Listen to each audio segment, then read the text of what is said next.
แล้วมาตำหน้ากับพวกทุกไม้คนใดมาย้อนเธอคนใดเมื่อซอยย้อน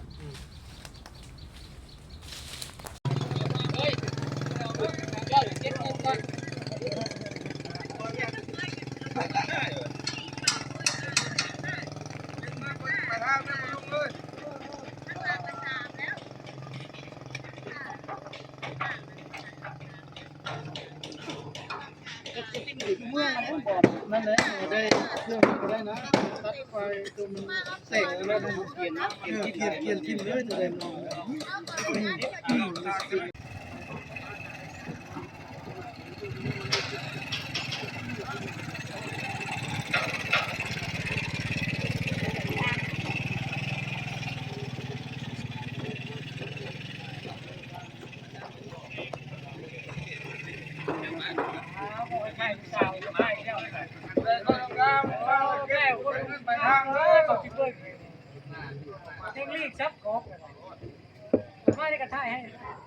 น้ำเล็กเห็ดแหนนี่ดูได้บ้านยังเล็กโคตรโอ้ยยังปลาลงทางลงเลยเชื่อเลยปลาติดครึ่งเลยปลาไม่เห็ด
ใช้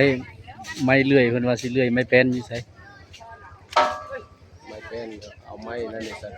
เอาไม้จับแป้งเอา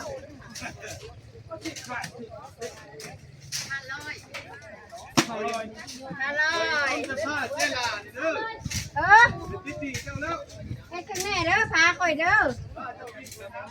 แก้วอันนั้นเลยนะเขาจะกินกับลาบเนาะเดี๋ยวนี่นะ